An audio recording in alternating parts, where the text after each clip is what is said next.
देव जाणता आपली सत्ता एकाएकी देव चतुर जाणून अंतर वर्ततसे।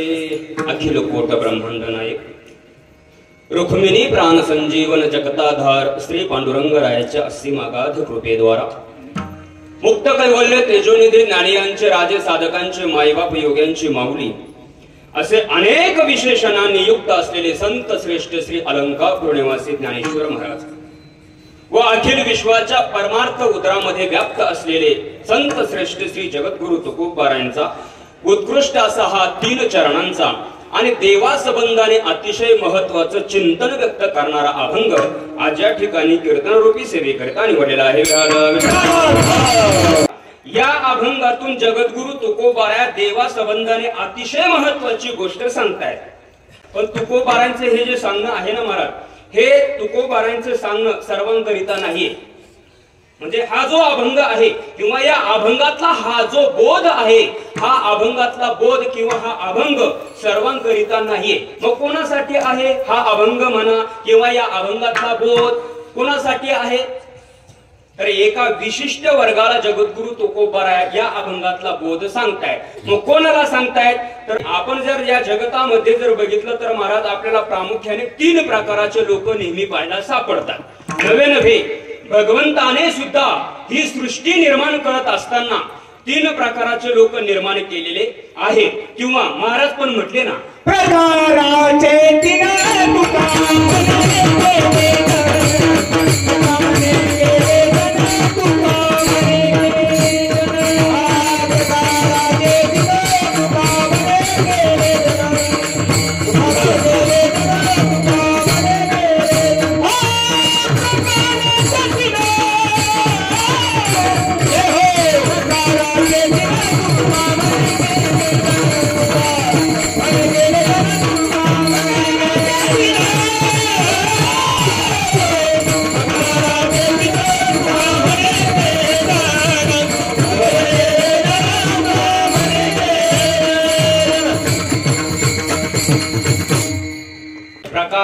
3 तुका म्हणे केले जन। 3 प्रकारचे लोक नेहमी आपल्याला पाहायला सापडतात।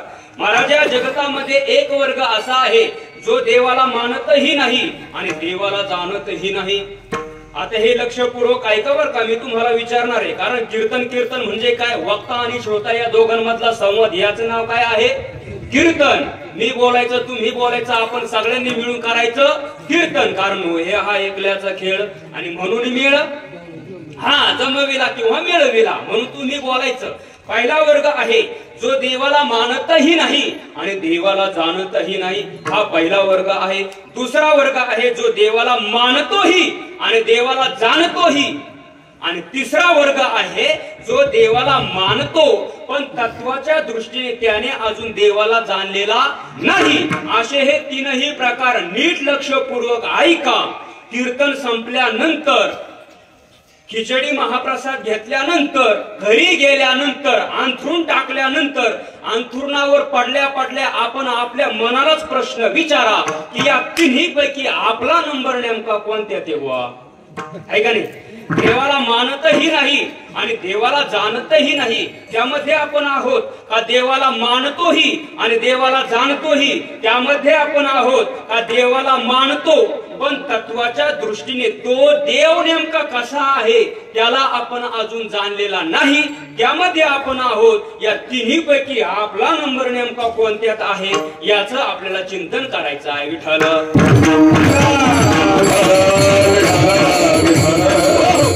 आता मी पहिल्या क्रमांकाचा वर्ग तुम्हाला सांगितलाय, कोणता? लक्षपूर्वक ऐका म्हणजे तुमच्या कीर्तन लक्षात येईल। देवाला मानतही नाही आणि देवाला जाणतही नाही, आपल्याला या वर्गाचा विचार करायचा नाही।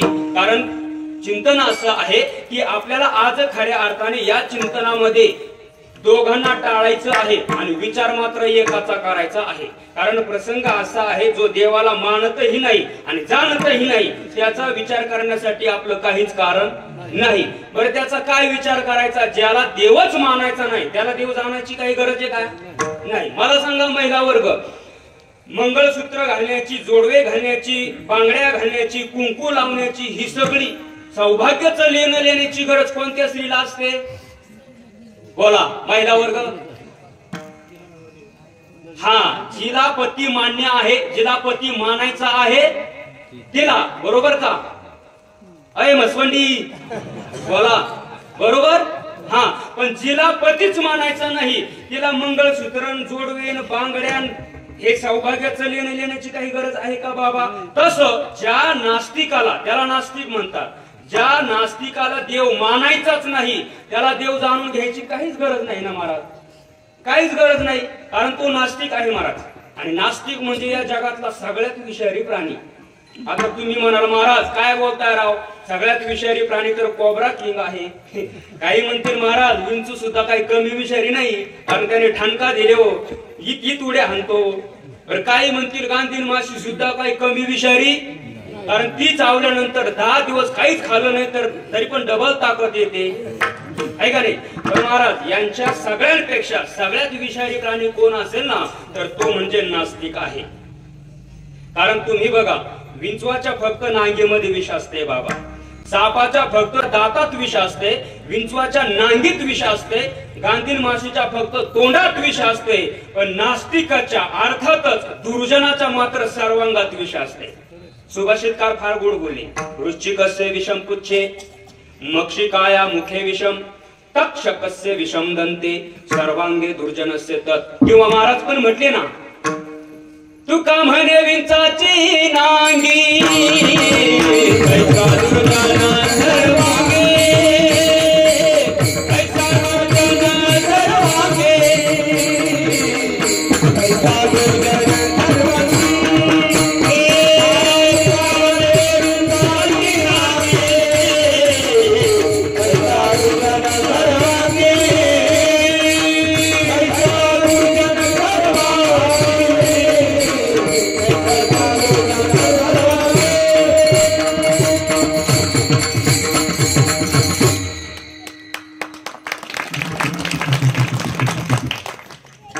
काय तुमचा बांध कोरलाय का? माझ्या वेळेला जरा कमीच टाळ्या वाजल्या.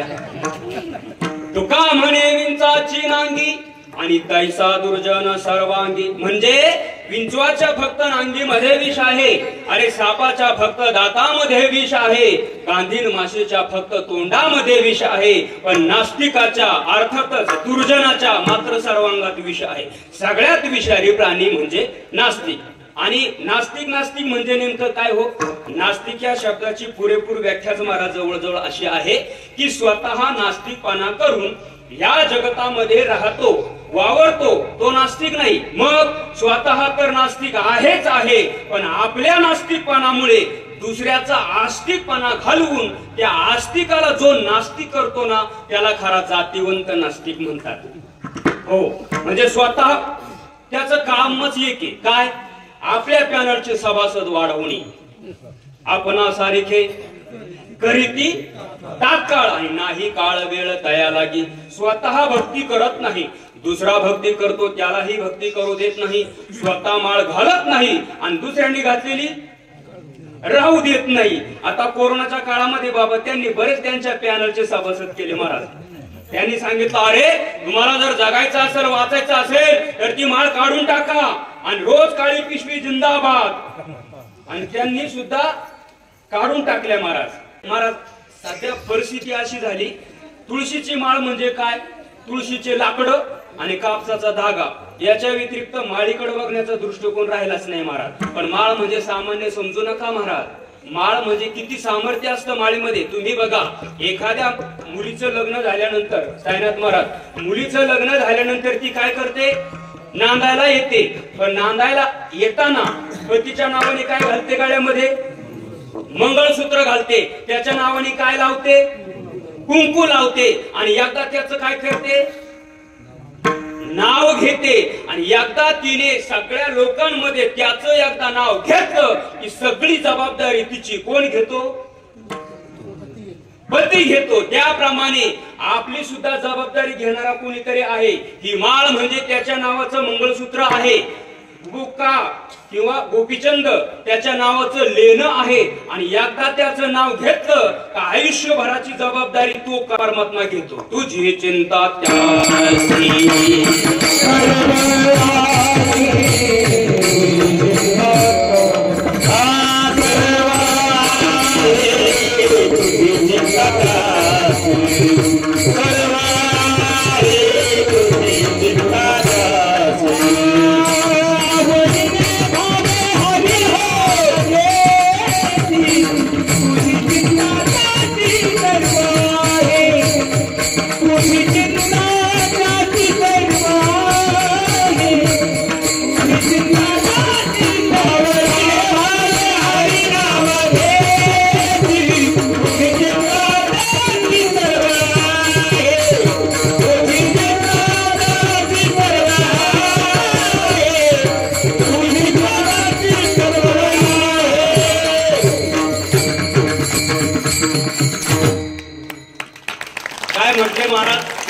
आवडीने भावे हरी नाम घे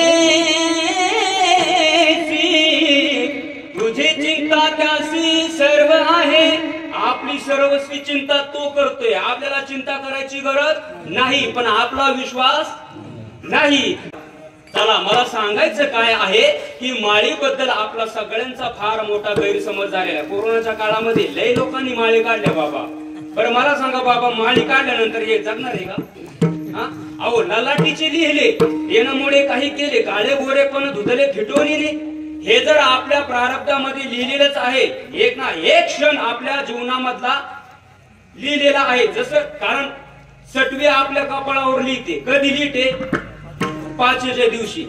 कारण ती रात्रच तिची असते ना. सटवीचे राती न विसंबी जेवाती तैसा ईश्वर निर्णय चित्ती वाहने सदा. एकदा तिनं लिहिलं तर कोणाच्याच बापाला चुकवता येत नाही. देवाच्या बापाला सुद्धा चुकवता आलं नाही मग आपल्याला चुकवता येणार आहे का? मग असं जर असेल तर मग माळी काढून जगण्याची हव्यास कशाला पाहिजे? अरे माळी काढून पण मरणारच आहात ना. माळी असताना मरणार आहे. मग माळी काढून मरण्यापेक्षा माळी घालून मरा. नक्कीच त्याच्या दरबारामध्ये तुम्हाला जागा मिळेल ना. पण आता तरी बाबा एक शोकांतिका अशी आहे माळ म्हटल्यानंतर लाज वाटते आणि सोन्याच्या चैनी घालायला पुरुषार्थ वाटतो. अवश्य घाला महाराज. ज्याच्याकडे आहे त्यांनी का घालू नये? आम्ही का भुकावं? आमच्याकडे नाही म्हणून आम्ही का भुकावं? पण ज्याच्याकडे आहे त्यांनी घाला. पण त्याच्याबरोबर तुळशीची माळ सुद्धा गळ्यामध्ये धारण केली पाहिजे. कारण याचं कारण सांगतो ऐका. तुमच्या गळ्यामध्ये जर सोन्याची चैन असेल तर तुमच्यावर 24 तास चोराची नजर असेल आणि एक ना एक दिवस तो चोर तुमचा काटा काढल्याशिवाय राहणार नाही. पण जर तुमच्या गळ्यामध्ये पवित्र अशी तुळशीची माळ जर असेल तर तुमच्यावर चोराचीच नाही त्या काळाची सुद्धा नजर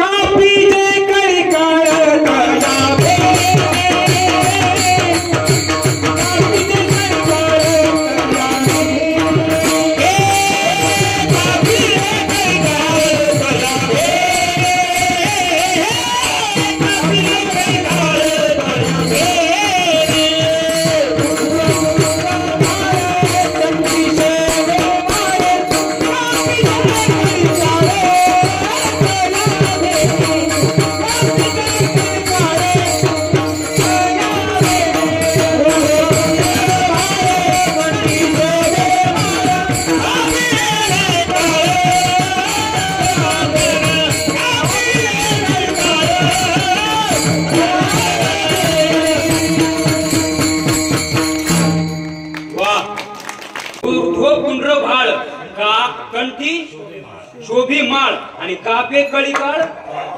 म्हणजे बघा कळी काळाला सुद्धा चळचळा काप सुटतोय. म्हणजे एवढं पवित्र अशी तुळशीच्या माळीचं महत्व आहे. पण त्याच्यावर आपला विश्वास नाही. चला आपला विषय काय होता?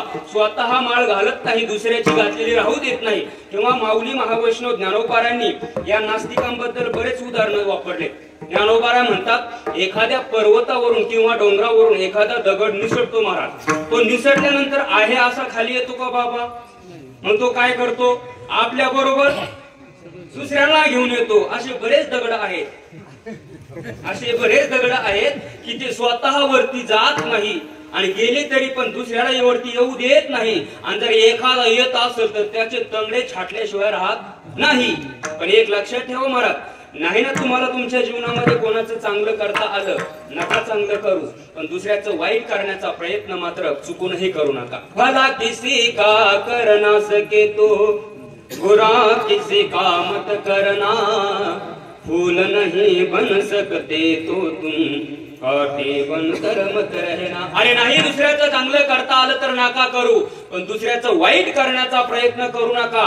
दगड स्वतः डोंगरावरून निसटतो, निसटल्यानंतर आहे असा खाली येत नाही, मग आपल्या सोबत दुसऱ्याही दगडाला खाली घेऊन येतो. ज्ञानोबाराय बोलले, अंग भारी सुटला धोंडा तो आपण फुटोनी होय खंड खंडा, आड आली आते रगडा करी जैसा. म्हणजे स्वतःवरती राहत नाही आणि दुसऱ्या दगडालाही वरती राहू देत नाही.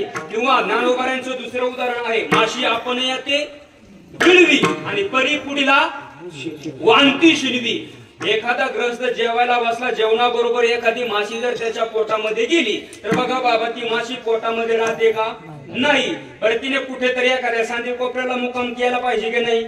एवढं बिचाराने सायास करून मटेरियल पाठवले गोडाऊन मध्ये आणि मग त्यांनी कुठेतरी सांधी कोपऱ्याला मुक्काम केला पाहिजे, पण ती माशी मुक्काम करत नाही, ती स्वतः पोटात राहत नाही आणि बिचाराने सायासाने एवढं पाठवलेलं गोडाऊन मध्ये त्याला सुद्धा पोटात राहू देत नाही, वांतीद्वारे सगळं बाहेर घेऊन पडते. किंवा ज्ञानोबारांचं तिसरं उदाहरण आहे, पावसाळ्याच्या दिवसामध्ये गार पडते बघा, जमिनीवर गार पडते, गारांचा पाऊस झाल्यानंतर, पण ज्या पिकावर पडते त्या पिकाला ठेवते का?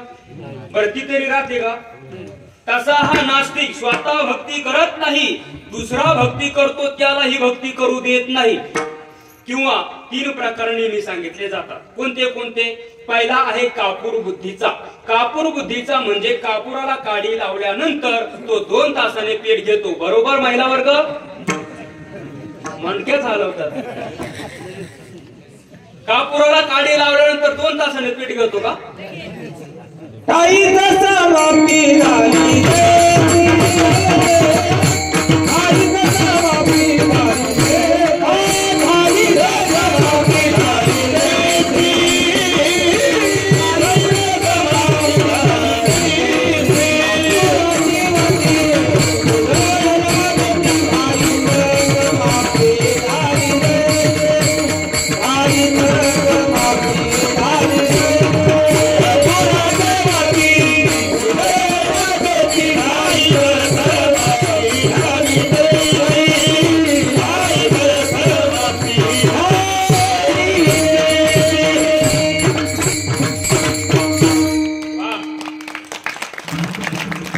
कापुराच्या वाती उजळल्या ज्योती आणि ठाईची समाप्ती झाली जशी. कशाची? कापुराला काडी लावल्यानंतर कापूर काही क्षणातच संपून जातो, पेट घेतो, त्याला म्हणतात कापूर बुद्धीचा. लक्षपूर्वक ऐका. पहिला आहे कापूर बुद्धीचा, काही क्षण म्हणजे अतिशय तीक्ष्ण बुद्धीचा. दुसरा जो वर्ग आहे तो म्हणजे गौरी बुद्धीचा. गौरी बुद्धीचा म्हणजे गौरीला काडी लावल्यानंतर गौरी लगेच पेट घेते का बाबा? नाही. बरं पेटल्यानंतर विजते का? विजत सुद्धा नाही, ती धुपत धुपत का होईना पेट घेते. आणि तिसरा वर्ग आहे तो म्हणजे म्हशीचा ताजा पो. त्याला तुम्ही कितीही पेटवण्याचा प्रयत्न करा, तो तर पेटत नाहीच नाही, पण त्या काडीला सुद्धा पेटू देत नाही. तसा हा नास्तिक स्वतः भक्ती करत नाही. बरं हा भक्ती का करत नाही? कारण त्याला देव मान्य नाही. भक्ती करण्याचा प्रश्न कोणाला? ज्याला देव मानायचा आहे त्याला. पण ज्याला देव मानायचाच नाही त्याला देव जाणून घ्यायची आवश्यकता नाही ना, काहीच आवश्यकता नाहीये, कारण तो देवाला मानत नाही. आणि महाराज एक ब्रीद वाक्य आहे अक्षय महाराज त्याचं, चक्षुर्वै सत्यम. जे डोळ्याने दिसतं तेच या जगामध्ये असतं, जे डोळ्याने दिसत नाही ते या जगामध्ये नाही. आता जे डोळ्याने दिसतं तेच या जगामध्ये असतं असं जर तुम्हाला म्हणायचं असेल तर ज्ञानोबारायांनी अमृत अनुभवामध्ये त्याचं खंडन केले महाराज. ज्ञानोबारायांनी सुंदर उदाहरण दिलं. ज्ञानोबाराय म्हटले जे डोळ्याने दिसतं तेच या जगामध्ये असतं असं जर तुम्हाला म्हणायचं जर असेल. मृगजळ माहिती ना तुम्हाला? मृगजळ महिला वर्ग, मृगजळ माहिती ना? त्याला 2 शिंग असतात ना. हा म्हणजे तुम्हाला माहितीये मृगजळ कशाला म्हणतात? सूर्याच्या प्रखर किरणांमुळे जमिनीवर ज्या झळाया निर्माण होतात त्याला काय म्हणतात? मृगजळ असं म्हणतात. मग ते मृगजळ कशासारखं दिसतं बाबा? पाण्यासारखं दिसते, पण ते पाणी असतंय का? नाही. आणि ते जर पाणी असतं तर लोकांनी विहिरी खोदल्या नसत्या, बोर मारून बोर झाले नसते, तिथूनच पाईपलाईन केली असती आणि सगळा युरिया सुजलाम सुफलाम केला असता. पण मृगजळ हे फक्त पाण्यासारखं दिसतंय, पण पाणी मात्र अजिबात नसतंय. मग ज्ञानोबारांचा प्रश्न आहे. ज्ञानोबाराय म्हटले शेजारी शेजारी दोन डोंगर आहे. ऐका, शेजारी शेजारी दोन डोंगर आहे. एका डोंगरावरती मृगजळ नाही आणि एका डोंगरावरती मृगजळ आहे. मग ज्या डोंगरावरती मृगजळ नाही तो डोंगर कोरडा. पहिला वर्ग, ज्या डोंगरावरती मृगजळ नाही तो डोंगर कोरडा आणि ज्या डोंगरावरती मृगजळ आहे तो डोंगर बोला. ज्या डोंगरावरती मृगजळ नाही तो डोंगर कोरडा आणि ज्याच्यावर मृगजळ आहे तो कसा? पहिला वर्ग कसा? कोरडाच. वा, क्या बात आहे. महिला वर्गासाठी एकदा जोरदार टाळी वाजवा. कारण कधी कधी महाराज उदाहरण जर सांगितलं, म्हटलो ना, ज्या डोंगरावरती मृगजळ नाही तो डोंगर कोरडा आणि ज्या डोंगरावरती मृगजळ आहे तो डोंगर खालून म्हणतात ओला. ओला आहे का? नाही ना महाराज. मृगजळ जेथन मडे तेथे असे पा कोरडे, उमडे जेथे जोडे उल्हंशु काही. ज्ञानोबारांनी प्रश्न केला, अरे तो डोंगर काय ओला आहे का? नाही, तो सुद्धा कोरडाच आहे. म्हणजे इथं ज्ञानोबारांनी त्याच्या मताचं खंडन केलंय. त्याचा पहिला प्रश्न होता जे डोळ्याने दिसतं तेच या जगामध्ये असतं. आता त्याचा दुसरा प्रश्न आहे काय? त्याचा पहिला प्रश्न काय होता? जे डोळ्याने दिसतं तेच असतं. दुसरा प्रश्न काय आहे सांगू का? मग आता तुम्ही मला तुम्हाला सांगायला सांगितलं तर सांगा. दुसरा त्याचा प्रश्न आहे जे डोळ्याने दिसत नाही ते या जगामध्ये नाही. आता जे डोळ्याने दिसत नाही ते या जगामध्ये नाहीच का हो? तुम्हाला असं म्हणायचंय का? जे डोळ्याने दिसत नाही ते नाहीच असं जर तुम्हाला म्हणायचं असेल तर मी काही प्रश्न तुम्हाला विचारतो. मगाशी मी तुम्हाला काय सांगितलंय? मी काही विचारल्यानंतर तुम्ही फटफट बोलायचं, अजिबात घाबरायचं नाही. मग जे डोळ्याने दिसत नाही ते नाहीच असं जर तुम्हाला म्हणायचं असेल तर माझा प्रश्न तुम्हाला असा आहे की मला सांगा, तिळामध्ये तेल आहे का? आहे, पण ते दिसतंय का? नाही. मग ते नाहीच का? बरं, लाकडात अग्नी आहे का? आहे, पण तो दिसतो का? नाही. मग तो नाहीच का? बरं, फुलात सुगंध आहे का? पण तो दिसतोय का? मग तो नाहीच का? बरं, ऊसात गुढी आहे का? पण ती दिसते का? मग ती नाहीच का? दुधात तूप नाही का? आहे, पण ते दिसतंय का? मग ते नाहीच का? तसा जगात देव नाही का? आहे, पण तो दिसतोय का?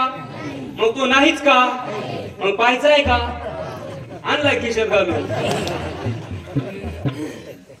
सुभाषितकारांनी सुंदर उदाहरण सांगितले. सुभाषितकार सांगताय, पुष्पे गंधम तिले तैलम काष्टे पयसा घृतम इक्षऊ गुढम तथा देह पश्चात्मानम विवेकताहा. विवेकताहा याच्या खाली अंडरलाईन करा. विवेकताहा म्हणजे काय? संत संगतीमध्ये जाऊन विचार करून पहा, म्हणजे याच्यातलं सगळं काही दिसेल. अरे, फुलातला सुगंध पाहायचाय का? नाकाला लावून पहा, फुलातला सुगंध कळल्याशिवाय राहणार नाही. अरे, खाऊन पहा, ऊसातली गोडी कळल्याशिवाय राहणार नाही. घर्षण करून पहा, लाकडातला आगणी कळल्याशिवाय राहणार नाही. मंथन करून पहा, दुधातलं तूप कळल्याशिवाय राहणार नाही. तसं संत संगतीमध्ये जाऊन भगवत भक्ती करून पहा, म्हणजे या जगातला देव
संतांच्या संगतीमध्ये जाऊन विचार करून पहा, म्हणजे या जगातला तो कमळापती, तो परमात्मा काळाल्याशिवाय राहणार नाही. उगीच झेपड्या वाढून देवच नाही बोंबलत फिरणार नाही ना मजा महाराज काही.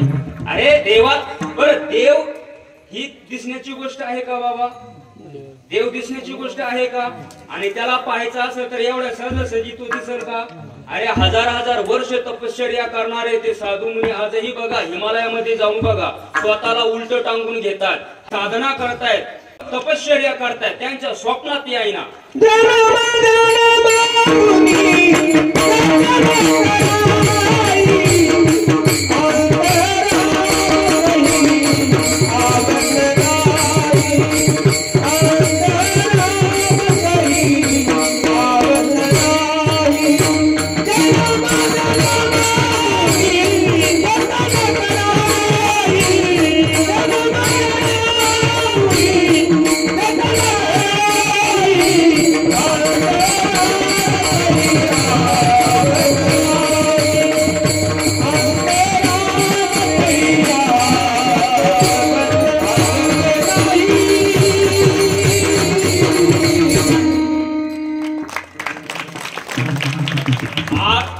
जन्म त्या ठिकाणी गेले काहींचे त्यांच्या स्वप्नात नाही, आणि आपण काही काही डबा सुद्धा नेत नाही, आणि ते म्हणतात देव दिसायला पाहिजे, असं तर दिसायला पाहिजे.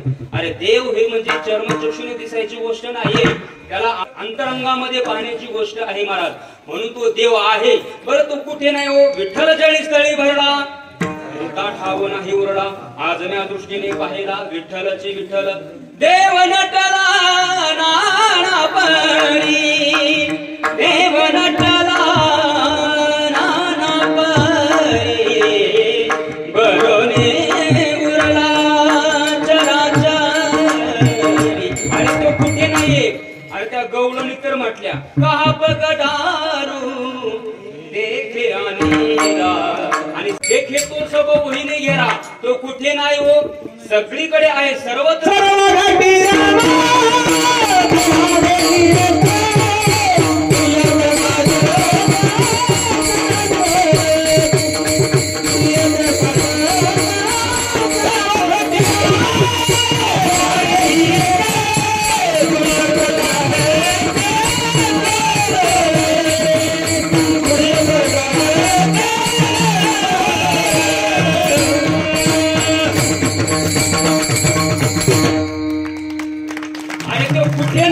सर्वत्र आहे, फक्त आपल्याला दिसत नाही, कारण तेवढं पुण्य आपलं नाहीये. आणि महाराज ते नास्तिकवादी म्हणतात की ज्या अर्थी आम्हाला तुमचा देव दिसत नाही त्या अर्थी तुमचा देव नाही. अरे कार्य दिसतंय ना, मग कारण दिसो अगर ना दिसो तो मानावाच लागतोय ना. का असं कधी झालंय का बाबा? तुम्ही सकाळी झोपेतून उठले आणि उठल्या उठल्या तुमच्या शेतामध्ये फेरफटका मारायला गेले, पाऊस झालेला होता, सगळा गाळा झालेला होता, आणि त्या शेतामध्ये गेल्यानंतर त्या गाळाचे ऑटोमॅटिक गाडगे मडके तयार होऊ लागले. ज्ञानोबारांनी 9व्या अध्यायाच्या 74 क्रमांकाच्या ओळीमध्ये सांगितले, एरवी तरी भूमी आतोनी स्वयंभर, काय घडिया गाडगे याचे निगती कोंब, बरी ते कुलालमतीचे गर्भ उमटले की. अरे ऑटोमॅटिक गाडगे मडके तयार होणार का? किंवा त्याच्याही पुढच्या ओवी ज्ञानोबाराय बोले, कापसाची पोटी काय कापडाची होती पेटी, तो वेळी तयाचे दिठी कापड झाला. कापाशीच्या रानामध्ये तुम्ही गेली फेरफटका मारायला, आणि त्या कापाशीला कैरीला डायरेक्ट 1-1 मीटरचा तागा लागला, असं आहे का? नाही. तेव्हा त्याच्याही पुढच्या ओवी ज्ञानोबाराय बोलले, जरी सोने लेणे होऊनी घडे तरी तयाचे सोने पण न मोडे, येर अलंकार हे वरचिलेले हे तयाचे निभावे. तुमच्याकडे एखादी सोन्याची कांबा आहे का? असली तरी सांगू नका, फक्त मला सांगा एकट्याला. तुम्ही गेले सोनार दादाकडे घेऊन, आणि सोनार दादाने फक्त त्या कांबीकडे पाहिले, त्याचे लगेच अलंकार तयार झाले, असं आहे का? अरे अलंकार दिसतायत ना, मग अलंकार घडवणारा जो काही सोनार दादा आहे ना, तो दिसो अगर ना दिसो तो मानावाच लागतो. गाडगे मडके दिसतायत ना, मग कुंभार दादा दिसो अगर ना दिसो तो मानावाच लागतोय. हे कापड दिसते ना, याला विणणारा तो जो कोणी असेल तो दिसो अगर ना दिसो तो मानावाच लागतो. किंवा भिंतीवरती चित्र दिसते ना, मग तो चित्रकार दिसो अगर ना दिसो तो मानावाच लागतोय. जगता मेदी न करता कुलालेन विना घटः चित्रकारं विना चित्रं स्वतएव भवेतदा. अरे चित्रकाराशिवाय चित्र होऊ शकत नाही, कुंभारदादाशिवाय गाडगे मडके होऊ शकत नाही, विणणाराशिवाय कापड होऊ शकत नाही, घडवणाराशिवाय अलंकार घडवू शकत नाही. त्याप्रमाणे हे चित्र विचित्र जगत त्या परमात्म्याशिवाय होऊच शकत नाही. पण या नास्तिकांना कितीही सांगा, काहीही सांगा, कसंही सांगा, त्यांच्यावर परिणाम होत नाही. आणि अशा नास्तिकांना म्हणजेच मूर्खाला उपदेश करत बसायचं सुद्धा नाही महाराज. कारण मूर्खाला उपदेश चालत नाही. कोणाला म्हणतात मूर्ख? मूर्ख कोणाला म्हणतात? दोघ जण रस्त्याने चालले होते, समोरचा पाठीमागच्याला म्हणला, शामराव माझ्या हाताच्या पिशवीमध्ये काय आहे हे जर तू सांगितलं तर त्यातले अंडे मी तुला देणार. 5G कमी वाटतं इकडं, रेंजच नाही. पण एवढ्यावर थांबला नाही. ते किती आहे हे जर सांगितलं तर ते 8ची 8 तुला देणार म्हटलं. हा आता थोडस 5G आलंय. एवढ्यावर थांबला नाही. ते कशाचे आहे हे जर सांगितलं ना तर ती कोंबडी सुद्धा तुलाच देणार. तरी पण ते म्हटलं राव प्रश्न किचकटच आहे. आता अशांना काय करायचं? त्यांना फक्त काल्याला महाप्रसादाला बोलवायचं ना. अशांना काय करायचं? याला काय म्हणतात म्हणजे आपण काय बोलतो हे त्याला कळत नाही आणि तो काय बोलतो हेही याला कळत नाही. याला काय म्हणतात? मूर्ख. मूर्खाला उपदेश चालत नाही, कारण ते त्याच दटीत असतं गोड. त्याला काही सांगा आणि मूर्खाचा महाराज उलटा परिणाम होत असतो कधी कधी. कारण आपण जर त्याला सांगायला जर गेलो तर तो काय करतो? आपण त्याला सांगायला गेलो तर तो काय करतो? टांगायला नेतो, आहे का नाही? कारण आणि मूर्खाला उपदेश करायचा नाही. चाणक्य नीतीमध्ये चाणक्य म्हटले, उपदेश ही मूर्खानां प्रकोपायन शांतये पयप्पानं भुजंगानां केवलम विषवर्धनम. सापाला तुम्ही दूध पाजलं त्याचं काय होणार आहे? विषच होणार आहे. तसं मूर्खाला उपदेश केला तर त्याचा परिणाम उलटाच होणार आहे. किंवा चाणक्य नीतीमध्ये आणखी पुढे जाऊन चाणक्य बोलताय, लोकधानाम याचक शत्रू मूर्खानाम बोधक रिपुः चार श्रीनामपती शत्रू चौरानाम चंद्रमा रिपुः. म्हणजे चांदणी रात्र चोराला कशाची रात्र वाटते? वैराची रात्र वाटते, कारण त्याला चोरी करता येत नाही. जार कर्म करणाऱ्या स्त्रीला आपला पती हा शत्रू वाटत असतो. कंजूस माणूस आहे त्याच्या दारामध्ये आलेला भिकारी याचक त्याला तो शत्रू वाटत असतो. आणि मूर्ख माणसाला उपदेश करणारा हा काय वाटत असतो? शत्रू वाटत असतो. मग असा जो मूर्ख, असा जो नास्तिक, या वर्गाला तुकोबाराया देव कसा आहे हे सांगत बसत नाही. मग तुम्ही म्हणाल महाराज एवढा पालथाळ कशाला लांबवला? पण आपल्याला त्या नास्तिकाचं मत खंडन करायचं होतं म्हणून थोडस सांगण्याचा प्रयत्न केला. पण तुकोबाराया या वर्गाला देव कसा आहे हे सांगत नाही. कारण जो देवाला मानतही नाही आणि देवाला जाणतही नाही त्याला तुकोबाराया देव कसा आहे हे सांगत नाही. जो देवाला मानतोही आणि देवाला जाणतोही त्यालाही तुकोबाराया देव कसा आहे हे सांगत नाही. कारण त्याला सांगायची गरजच नाही ना. कारण देव पहावया गेलो येथे देवाची होऊन गेलो किंवा त्याची अवस्था त्याची स्थिती अशी झाली, तो स्वतः म्हणतो. काय म्हणतो? शून्य सारून तेथे शिखरे गान मिळे ऐकते. हा म्हणजे त्याची अवस्था ती झालेली आहे. म्हणजे तो तत्व बोधापर्यंत जाऊन पोहोचलेला आहे. नवे नवे तो शिखरावर जाऊन पोहोचलेला आहे. देव स्वरूप झालेला आहे. त्याला सांगायची गरज नाही. कारण ज्याला ज्या गोष्टीबद्दल परिपूर्ण ज्ञान आहे त्याला त्या गोष्टीबद्दल सांगायची काही गरज आहे का? एक 10,000 माणसांचा स्वयंपाक करणारा आचार्य आहे. 10,000 माणसांचा स्वयंपाक बिनचूकरित्या करतो. आळणी सुद्धा नाही, खारट सुद्धा नाही, बरोबर मापात सगळं. लोक त्याचा स्वयंपाक म्हटल्यानंतर लांबून लांबून लोक जेवण्याकरता येतात आणि पोट चाटू चाटू खातात. अशा आचार्याजवळ एक म्हातारी आली आणि त्याला म्हटली, बाबा तुला मी पिठलं कसं करायचं सांगते. काय गरज आहे का? अरे ज्याला 10,000 माणसांचा स्वयंपाक बिनचूकरित्या करता येतो त्याला पिठलं कसं करायचं सांगायची काय गरज आहे का? तसं ज्याने या परमात्म्याला अंतरंगाने ओळखलाय आणि आपल्या हृदयामध्ये साठवलाय. नाथ महाराज काय म्हटले? ओळखीला हारी साठविला पोटी, ओळखीला हारी साठविला पोटी. हो त्याने त्या देवाला जाणलाय, त्या देवाला तो मानत होता आणि त्याने तो जाणून घेतलाय. त्यालाही जगद्गुरु तुकोबाराय देव कसा आहे हे सांगत नाही. मग सांगतात तरी कोणाला, तर जो देवाला मानतो पण तत्वाच्या दृष्टीने तो परमात्मा नेमका कसा आहे त्याने अजून त्याला जाणलेला नाही. त्या वर्गाला तुकोबाराया देव कसा आहे हे सांगतात अभंगाचं पहिलं. देव जाणता जाणता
देव जाणता आपुलिये सत्ता एकाएकी. जगद्गुरु तुकोबारा त्या वर्गाला सांगतायत. आणि मला तरी वाटतंय महाराज सर्व आपण पण याच वर्गामध्ये मोडतोय, कारण आपण देवाला मानतोय म्हणून तर या ठिकाणी आलोय. पण आपण देवाला तत्वाच्या दृष्टीने जाणलाय का?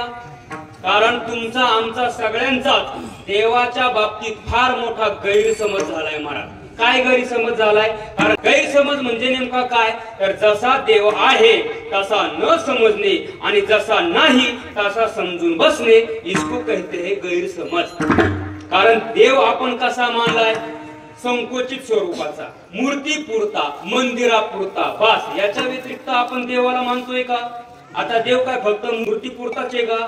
मंदिरा पुरताच आहे का? विठ्ठल जळीसळी भरला, रीता ठाव नाही उरला. मग आपण काय करतो? कारण तुम्ही बघा महाराज, आता आपल्या गावामध्ये नसेल पण काही काही गावामध्ये बघा उन्हाळ्याच्या दिवसामध्ये सगळे वायरी तुटलेले, घरून हाकलून दिलेले, एक्सपायर डेट झालेले कुठे येतात? मंदिरात येतात. आणि काय करतायत? पारायण करतायत. हे 52 अध्याय गुरुचरित्राचं पारायण करतायत. पारायणच करतात ना, फक्त गुरुचरित्र 52 अध्याय पारायण असते. मग त्यांचा गैरसमज असा होतो बघा, त्यातले काही काही काय म्हणतात, हो इथं नको मंदिरामध्ये. का बरं? अरे इथं देवा पुढे पुढे खेळतो, आपण चौकात जाऊ खेळायला. आता त्यांचा गैरसमज आला का तुमच्या लक्षात? त्याचा काय गैरसमज झालाय का इथं खेळलं तर देवाला मारुती रायाला दिसल आणि चौकात खेळलं तर मारुती रायाला कुठं दिसते? आता मारुती रायाला काय मोतीबिंदू झालाय का? म्हणजे देवाच्या बाबतीत. किंवा काही काही बघा महाभाग, घरून येताना बिडी पेटून निघतात. अक्षय महाराज सकाळी सकाळी बिडी पेटून निघतात घरून आणि येताना मारुतीरायांच्या मंदिरासमोर येतात. आता बिडी तर भरपूर मोठी राहिलेली असते. त्याला काय वाटते, आता बिडी घेऊन जर आतमध्ये जावा पण मंदिरामध्ये कस काय बिडी घेऊन जावा? म्हणजे लाज पण वाटते. पण लाज मात्र सोडल्याशिवाय राहत लाज वाटते. बिडी घेऊन कस काय मंदिरात जायचं बुवा? मग तो काय करतो, बिडी फेकून पण देत नाही. का? कारण फेकून दिले पैसे वायाला जातात. मग बिडी फेकून देत नाही आणि बिडी सह मंदिरात सुद्धा जात नाही. मग तो काय करतो, तो बिडीचा हात असा पाठीमाग धरतो आणि मग मारुती रायाला म्हणतो, जय बजरंगबली, तोड दे दुश्मन की नरी. आता त्याचा गैरसमज काय झाला महाराज? त्याचा गैरसमज असा झाला की मारुती रायाला माझी समोरची ग्वाडी दिसली पण पाठीमागची बिडी कुठं दिसली? आता त्याला दिसणार नाही का तुझी बोटभर बिडी? अरे तो जाणता आहे, जाणता म्हणजे त्याला काही सांगायची गरज नाही. तुम्ही सांगितल्यानंतर त्याला कळतं यात नवल नाही.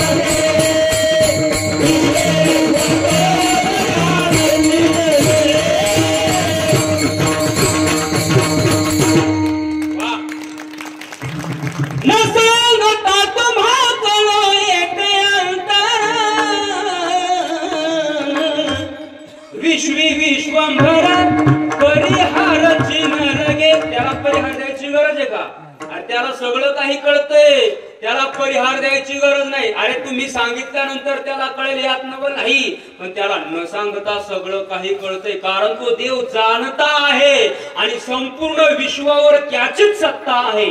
आणि महाराज देवाची सत्ता प्रामुख्याने 4 प्रकाराने सांगितल्या जाते. कोणते कोणते 4 प्रकाराने?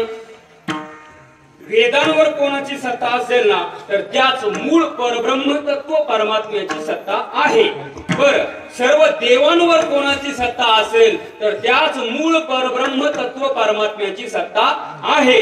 जीवावर कोणाची सत्ता असेल तर त्याच मूळ परब्रह्म तत्व परमात्म्याची सत्ता आहे. आणि जडावर सुद्धा कोणाची सत्ता असेल तर त्याच परब्रह्म तत्व परमात्म्याची आहे. काय पुरावा आहे? कारण बुवानी जर पुरावा जर दिला तर ठीक आहे, पण जर बुवानी जर पुरावा नाही दिला तर त्या बुवाला पुरावा विचारा असं म्हणायचंय. तुम्ही लगेच पुरायला निघाले. काय पुरावा आहे? म्या बोलविल्या वेदू बोले, म्या चालविल्या सूर्य चाले, म्या हलविल्या प्राण हले, जो जगाते चाळीता. वेदांवर कोणाची सत्ता आहे? त्याचीच सत्ता आहे. बर, वेदांवर त्याची सत्ता आहे. देवांवर कोणाची सत्ता आहे? देवांवर. कारण सूर्य कोण आहे? देव आहे. मग सूर्यावर कोणाची सत्ता आहे? सूर्य उगवतो मावळतो, ही कोणाच्या सत्तेने? देवाच्या सत्तेने. कारण 15व्या अध्यायामध्ये काय सांगतात? यदादित्यगतम तेजो जगद्भासयते खिलम यच्चंद्रमसि यच्चाग्नो तत्तेजो विद्धिमामुखम. है का नाही? म्हणजे सूर्य उगवतो मावळतो किंवा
वेदासी बोलणे सूर्यासी चालणे तुझी अबळे आईसा तू समर्थ.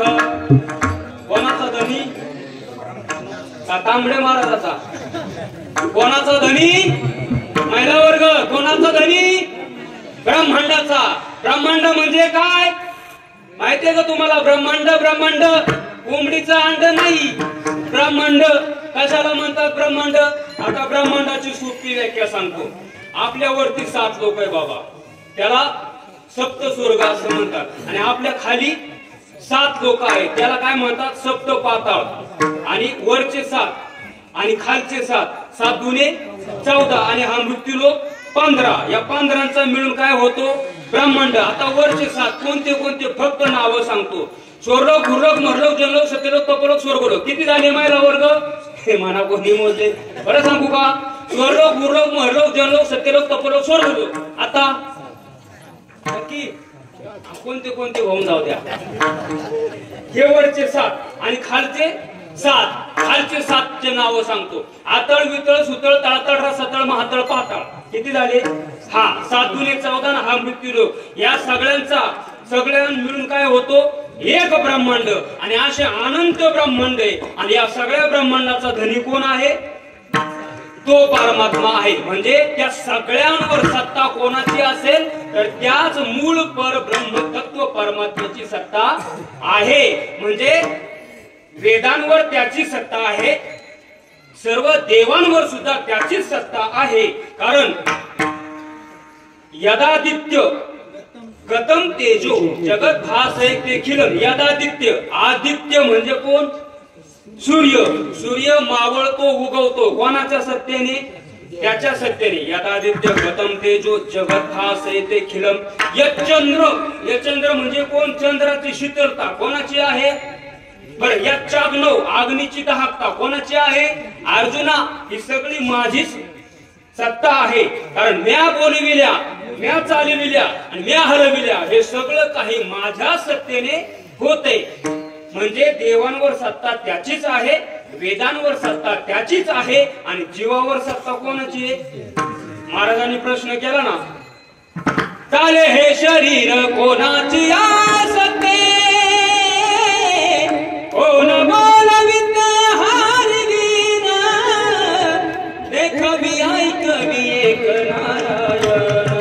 ऐका नाही, माझ्या सत्तेने चालतो, उठतो, बोलतो, बसतो, हे सगळं काही त्याच्या सत्तेने. म्हणजे आपल्यावर सुद्धा कोणाची सत्ता आहे? त्याचीच सत्ता आहे. आणि झाडावर सुद्धा कोणाची सत्ता असेल तर त्याचीच सत्ता आहे. काय पुरावा आहे? पर्वती बैसका नून संडावी, समुद्री रेखा नोलांडावी, पृथ्वीया भूते वहावी, ही आज्ञा माझी. माझी म्हणजे माझी नाही, त्या परमात्म्याची. म्हणजे हे 4 प्रकाराने त्याची सत्ता सांगितल्या जाते. म्हणून आपुली सत्ता एकाएकी. तो देव काय आहे तर तो जाणता आहे आणि संपूर्ण विश्वावर त्याचीच सत्ता आहे. आणि मग काही लोकांनी तुकोबारायांना प्रश्न विचारला की का हो तुकोबाराया, एवढ्या जगाला सांभाळणारा, एवढ्या जगाला चालवणारा तुमचा देव लईच हुशार असेल, लई चतुर असेल. कारण तुम्ही बघा, 4 माणसांचं घर जर चालवायचं असेल तर बाबा घरातला करता माणूस कसा लागतो? चतुर लागतो. गाव चालवायचा असेल तर सरपंच कुठे गेले? सरपंच चतुर लागतो. आपल्या गावचे सरपंच तरुण तडफदार आहे आणि फार चतुर आहे बर का. आणि महाराज जिथं तरुण कार्यक्रमामध्ये सहभागी होतात ना, तर तो सप्ताह निश्चितच एवढं एक तप झाले. शताब्दी सोहळा पूर्ण होऊन खऱ्या अर्थाने दुसऱ्या शताब्दी सोहळ्यामध्ये प्रवेश केलेला आहे.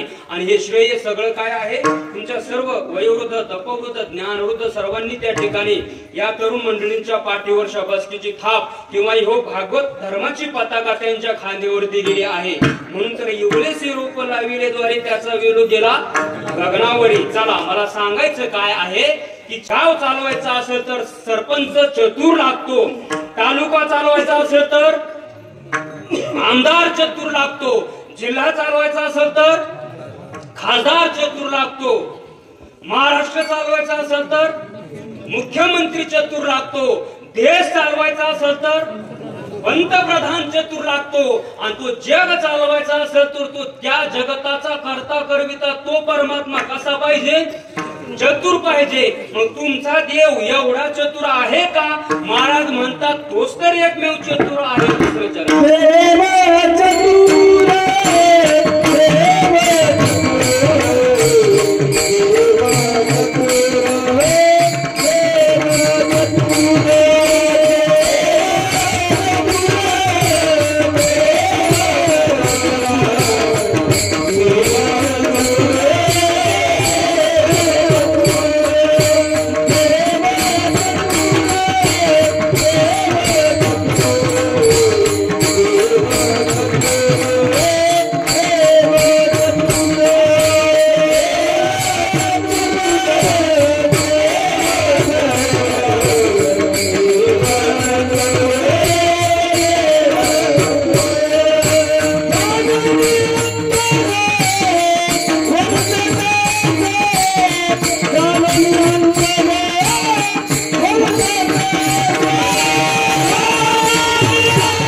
देव चतुर जाणून अंतर वर्ततसे तो भगवान परमात्मा फार चतुर आहे. आता एक चरणाचा भाव झालाय, अजून 2 चरण राहिले. आता एका चरणाला 2 तास गेले, अजून 2 चरणाला बरोबर तांबडं फुटतंय. मग फोडायचं का तांबडं? चला एकदा संप्रदायाच्या नियमाप्रमाणे सर्वांनी हात उंच करा. आणि मी मागच्या सप्ताहामध्ये सांगितलं होतं, हाताचे जर वाकडे तिकडे जर केले तर तसेच हात वाकडे तिकडे होणार. मग बघा, सरळ हात करा, कारण त्याचे उपकार आहे ना आपल्यावर. मग त्याचे जर आपल्यावर उपकार असेल, असंच राहू दे, तांबडं फुटत असतो. मग त्याचे आपल्यावर लई उपकार आहे. काय उपकार आहे? चांगले चांगले उचलले. कोरोनाने दाखवून दिली, चांगली फिरवली. हा, मग कोरोना दिसत नव्हता पण नेले का नाही? मग तसा तो देव दिसत नाही, अरे पण त्याचे अस्तित्व हो थांबा, लईच आघाडी दिसते. हो, करा सरळ हात वरती. एक टाळी झाली पाहिजे आणि सगळ्यांच्या मुखामध्ये भगवंताचं नामस्मरण आलं पाहिजे. विठोबा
सांगायची गरज नाही बा.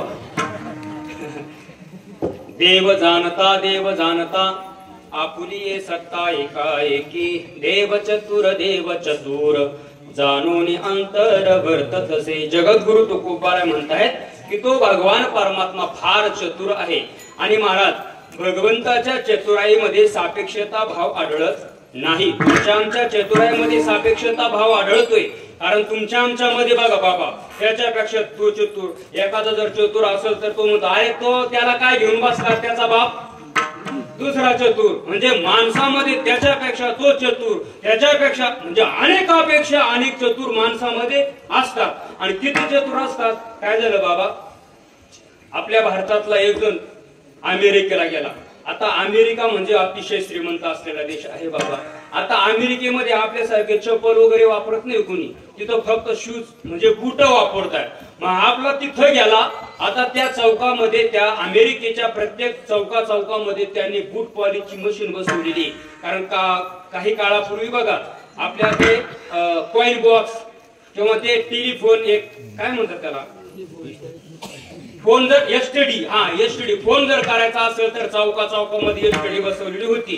त्याच्यानंतर तो कॉइन बॉक्स आला होता, है का नाही? रुपया टाकायचा, 60 सेकंद संपले का संपला रुपया. त्याप्रमाणे त्यांनी त्यांच्या चौकामध्ये बूट पॉलिशचे मशीन बसवलेले आहे. आणि अतिशय सुंदर अशी टेक्नॉलॉजी वापरून ते बूट पॉलिशचे मशीन बसवले. ती मशीन अशी आहे, पहिला बूट पॉलिश केला, काढून घ्यायचा. दुसरा बूट पॉलिश केल्यानंतर जोपर्यंत मशीन मध्ये तुम्ही पैसे टाकत नाही तोपर्यंत ती मशीन पाय सोडत नाही. अशी टेक्नॉलॉजी वापरून त्यांनी मशीन बसवलेली अमेरिकेमध्ये. आता मी जाऊन आलोय म्हणून सांगतोय, काय का फुकट आहे का? आता आपला तिथे एक बहादर गेला, इंडियाचा तिथे गेला, भारताचा. तिथे गेल्यानंतर पहिल्या चौकामध्ये पहिला बूट पॉलिश केला आणि दुसऱ्या चौकामध्ये दुसरा बूट पॉलिश करून, फुकट बूट पॉलिश करून घरी आला. म्हणजे माणसामध्ये किती चतुर, याच्यापेक्षा तो चतुर, त्याच्यापेक्षा.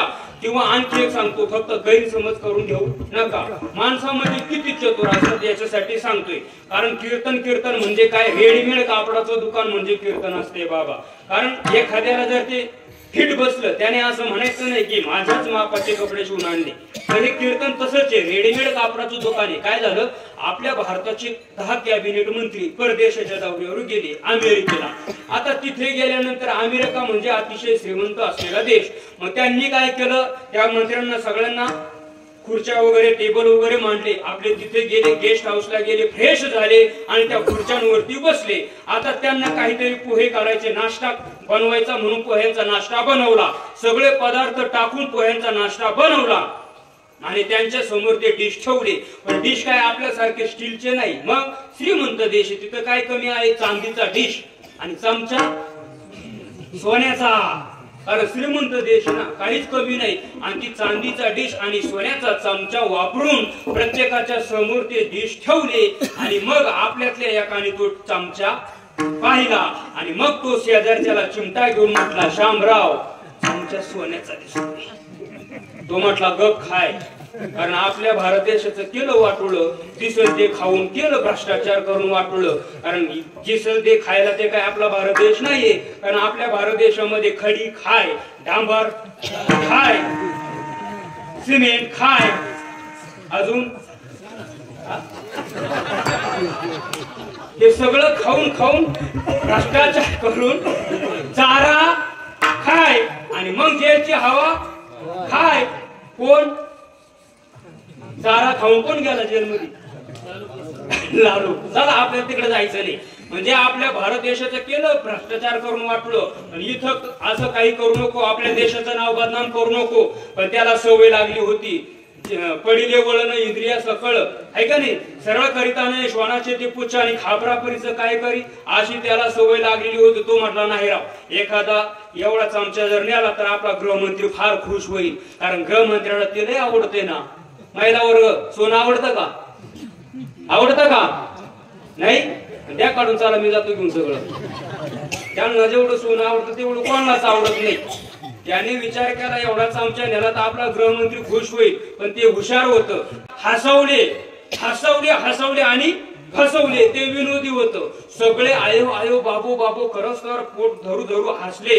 कोणाचंच लक्ष नाही असं पाहिलं आणि पटकन चमचा घेतला आणि पोटच्या खिशामध्ये घातला. हे कोणीच पाहिलं नाही. पण आपल्यातल्या एकाने पाहिलं. तो म्हटला, राव तो मंत्री आहे आणि मी काय पोतराज आहे का, हा त्याला चालतंय, मग मला काय कडू लागतंय का. पण तो जरा विचारवंत होता. त्याने विचार केला, एक चमचा हसाच्या नादामध्ये पडला असेल म्हणून सोडून देतील. पण 2-2 चमचे गेले आणि जर झडती घेतली आणि जर 2ही चमचे आपल्याच देशाकडे निघले तर आपल्या देशाचं नाव बदनाम होईल. तो विचारवंत होता. पण त्याला काय कळ निघाना. त्याने काय केलं, आता पहिल्याने हसवले हसवले आणि फसवले. पण याने पाहता पाहता फसवले. त्याने डोकी लिट्टी वापरली. याने चतुरपणा केला. याने पहिल्यांदा चतुरपणा, याने पहिल्याने काय केला, हसवले हसवले फसवले. याने पहिला चतुरपणा केला. पण याचा बाप तो चतुर निघाला. त्याने काय केलं, त्याने सांगितलं, हे बघा, आमचा भारत देश म्हणजे कलागुणांनी अतिशय युक्त असलेला देश आहे. कारण आमच्या भारत देशामध्ये, आमच्या भारत देशातले कलाकार आपल्या कलेवर आपलं जीवन व्यतीत करतायत, आपल्या कलेवर उपजीविका भागवतात. आता ते अमेरिकेचे म्हटले, बाबा हे कला काय प्रकार आहे, व्हॉट दिस कला, ते कला त्यांना माहितच नाही ना काही. आणि मग ते म्हटले, थांबा मी तुम्हाला एक कला करून दाखवतो, मग तुमच्या लक्षात येईल. आणि मग त्याने काय केलं, त्याच्या प्लेट मधला चमचा घेतला आणि असा वरती केला. हे बघा, माझ्या हातातला चमचा दिसतोय का, मावशानो चमचा दिसतो का, असा तो म्हणला. आजी म्हणते नाही दिसत, असा तो म्हणला. आणि मग त्याने सांगितलं, हे बघा, आता हा जो चमचा आहे ना, मी मंत्र म्हणणार आणि मंत्र म्हणून मी माझ्या खिशामध्ये घालणार आणि झडती घेतल्यानंतर त्यांच्या खिशात निघणार. आता त्यांनी पहिलाच घातलेला, यांनी पाहिला होता. आणि मग तो मंत्र म्हणला, ओम भगवुगे भगिनी भागवतरी ओम भटसो, मला तेवढाच येतोय. आणि मग त्याने चमचा पोटच्या खिशामध्ये घातला आणि घ्या म्हणे आता त्यांची जडती. आता महाराजांची जडती घेतल्यानंतर त्यांचा निघला आणि यांचा पसला ना पाहता काय.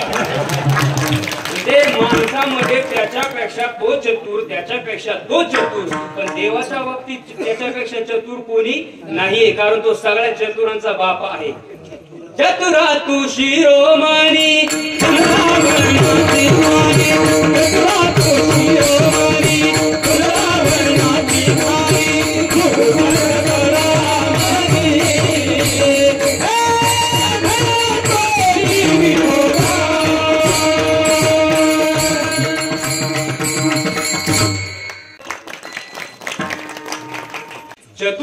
शिरोमणी कसा आहे तो सगळ्या चतुरांचा बाप तो परमात्मा चतुर आहे. महाराज म्हणतात की तो भगवान परमात्मा फार चतुर आहे आणि भक्ताच्या अंतःकरणातला भाव जाणतो आणि त्याचं वाटेल ते काम करतो.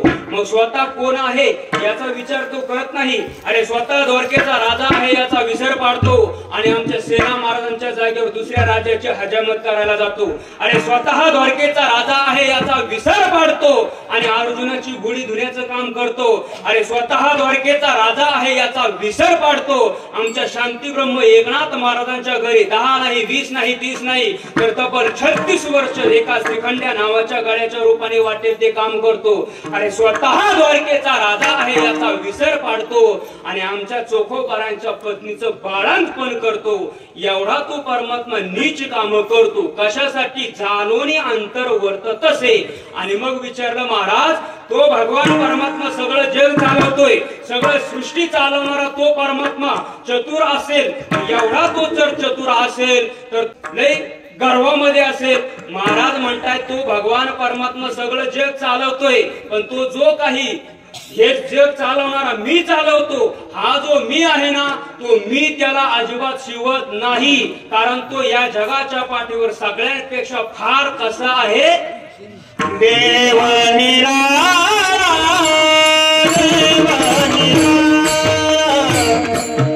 देव निराळा.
शेवट तुम्हाला फ्रेश केलं का नाही त्यांनी?